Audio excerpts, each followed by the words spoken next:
So hello friends, আমি রিতেশ আর এই চ্যানেলে তোমাদের সবাইকে আরও একবার স্বাগত। তো আজকে যে বিষয়টা নিয়ে আমরা আলোচনা করবো সেটা হচ্ছে আইপিএলের প্লে অফ নিয়ে। তো ফার্স্ট ম্যাচটা হতে চলেছে সানরাইজার্স হায়দ্রাবাদ বনাম কলকাতা নাইট রাইডার্স। তো কলকাতা নাইট রাইডার্স সানরাইজার্স হায়দ্রাবাদে কে কী টিম খেলাতে পারে, কে ম্যাচটা জিততে পারে এবং ফাইনাল কারদের মধ্যে হবে সেই নিয়ে আমরা আজকে আলোচনা করবো।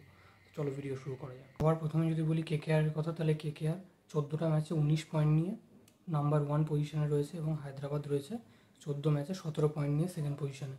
তো দুটো টিমই যথেষ্ট ভালো খেলেছে। তো কেকেআরের ব্যাপারে যদি বলি, তো ফিল সল্ট কিন্তু খেলবে না। তো ফিল সল্টের জায়গায় হয়তো রামানুল্লাহ গুরবাজ খেলতে পারে বা অন্য কোনো ব্যাটসম্যান খেলতে পারে। তো টপ অর্ডার কেকেআরের জন্য সবথেকে বেশি ইম্পর্টেন্ট হতে চলেছে। টপ অর্ডার যদি রান করে তাহলেই কেকেআর মোটামুটি কোয়ালিফায়ার 1 জিতে ফাইনালে পৌঁছাতে পারবে। টপ অর্ডার যদি না খেলতে পারে তাহলে মিডল অর্ডারে শ্রেয়াস আইয়ারের ফর্ম কিন্তু একদমই ভালো নেই। আর অন্যদিকে যদি রাসেলের কথা বলি, তাহলে রাসেলও খুব একটা বেশি ভালো খেলতে পারেনি লাস্ট কয়েকটা ম্যাচে। প্রথম দিকে যথেষ্ট ভালো খেলেছে, কিন্তু লাস্ট কয়েকটা ম্যাচে রাসেলও ভালো খেলতে পারেনি।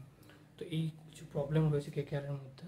তো বাকি সব পুরো টিম যদি বোলিংয়ের কথা বলি, বরুণ চক্রবর্তী আর নারায়ণ দুজনই যথেষ্ট ভালো বলার রয়েছে। কেকেআর যদি চিপক পর্যন্ত যায় তাহলে কেকেআর ফাইনাল জিতবে, এটা শিওর। আর কেকেআর যদি চিপক পর্যন্ত না যায়, তার আগে যদি দুটো ম্যাচ পরপর হেরে আউট হয়ে যায় তাহলে শেষ। তাহলে আর কেকেআর হয়তো চ্যাম্পিয়ন হতে পারবে না। আর মোস্ট প্রবাবলি হায়দ্রাবাদের জন্য একটা স্পিনার দরকার, একটা এক্সট্রা স্পিনার, যেমন মায়াঙ্ক মার্কান্ডে বা ভিশাখ ভিয়াসকান্ত যাকে খেলিয়েছিল। তো সেই দুজনের মধ্যে যে কোনো একজনকে খেলাতে হবে, না হলে প্রবলেম হতে পারে। কারণ চিপকের মাঠে, যেখানে কোয়ালিফায়ার 2 এবং ফাইনাল খেলা হবে, সেই মাঠে স্পিনার লাগবে। আগামীকালের ম্যাচটা কিন্তু আহমেদাবাদে খেলা, আহমেদাবাদে যথেষ্ট ফ্ল্যাট উইকেট থাকবে। তো কেকেআর যদি ব্যাটিংয়ের কথা বলি, রাসেল, রিঙ্কু সিং, শ্রেয়াস আইয়ার বা যদি বলি ভেঙ্কটেশ আইয়ার, এরা এক্স ফ্যাক্টর হতে পারে কালকের ম্যাচের জন্য। যদি বোলিংয়ের কথা বলি, হর্ষিত রানা যে ফাস্ট বলার, বৈভব অরোরা, হর্ষিত রানা, মিচেল স্টার্ক, এরা ভালো বল করতে পারে। কারণ কালকের ম্যাচে স্পিন অতটা বেশি এক্সপেক্ট আমরা করতে পারি না, কারণ স্পিন ভালো বল করবে সেটা আমরা এক্সপেক্ট করতে পারি না।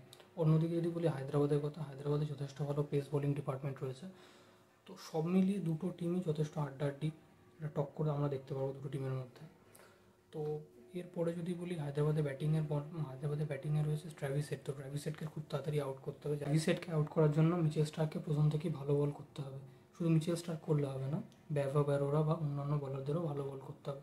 দেন ট্র্যাভিস হেডকে উইকেটটা ফেলতে পারলে মোটামুটি কলকাতা অনেকটা এগিয়ে যাবে। ট্র্যাভিস হেড এবং অভিষেক শর্মা, এই জুটিটা ভাঙাটা খুব ইম্পর্টেন্ট, তো যদি কলকাতার ম্যাচটা জিততে হয়। অন্যদিকে যদি বলি হায়দ্রাবাদের কথা, হায়দ্রাবাদের প্রথম পাওয়ার প্লেটাই হচ্ছে হায়দ্রাবাদের সব পাওয়ার প্লেতে রান করাটাই হচ্ছে হায়দ্রাবাদের সব থেকে বড় এক্স ফ্যাক্টর। তো সব থেকে বেশি শক্তিশালী পক্ষ হচ্ছে পাওয়ার প্লেতে রান করা। তো সেখানে যদি পাওয়ার প্লেতে তারা মোটামুটি 70-80 রান করতে পারে তাহলে তারা অনেকটা এগিয়ে যাবে। তো এই হচ্ছে দুটো দলের ইকুয়েশন। তো এবার যদি বলি কালকের ম্যাচে কোনো চেঞ্জেস থাকবে কিনা, কলকাতার থেকে অবশ্যই রহমানুল্লাহ গুরবাজ হয়তো আসবে ফিল সল্টের জায়গায়। এবার হায়দ্রাবাদের দিক থেকে কোনো চেঞ্জ হয়তো থাকবে না, থাকলে হয়তো মার্কান্ডে আসতে পারে ভিয়াসকান্তের জায়গায়। তো এই একটা চেঞ্জ থাকতে পারে। বাকি যদি বলি পুরো টিম যথেষ্ট ভালো রয়েছে, দুটো টিম কোনো চেঞ্জ করার দরকার নেই। আর এবার যদি বলে রাখি যে কালকে প্রজেক্টেড স্কোর কত হতে পারে, তো মোটামুটি আহমেদাবাদের মাঠে খেলা, তো আর মোটামুটি 200-220 তো এক্সপেক্টেড। তো এবং যারা টসে জিতবে অন্তত ফিল্ডিংই করার চেষ্টা করবে, কারণ আহমেদাবাদের ম্যাচে যথেষ্ট ফ্ল্যাট উইকেট করা হয়। তো এত ফ্ল্যাট উইকেটে চেজ ইজিলি হয়ে যায়। তো এই কারণে কালকের ম্যাচে যে টসে জিতবে ফিল্ডিংই করবে আশা করছি। এবার যদি বলি সবথেকে বেশি রান কে করতে পারে কালকের ম্যাচে, ক্লাসেন মনে হচ্ছে সবথেকে বেশি রান করবে। ক্লাসেন ছাড়া যদি বলি রাসেল হয়তো ভালো ব্যাট করতে পারে, কারণ বিগ হিটারদের জন্য এটা সত্যিই খুব সুবিধাজনক মাঠ, আর এই মাঠে অনেক রান হয়ও। তো দেখা যাক কালকের ম্যাচ কে জেতে। তো যেই জিতবে মোটামুটি ফাইনালে খেলবে, ফাইনালে চিপকে খেলবে রবিবার দিন ম্যাচ। আর যে হারবে সে হয়তো রাজস্থান বা আরসিবির মধ্যে যে কোনো একটা টিমের সাথে খেলতে পারে। তো দেখা যাক কে জেতে। তো এই ছিল আজকের ভিডিওতে। ভিডিওটা ভালো লেগে থাকলে লাইক করো, শেয়ার করো, চ্যানেলটাকে সাবস্ক্রাইব করে বেল আইকনটা বাজিয়ে দাও। দেখা হচ্ছে পরের ভিডিওতে। বাই।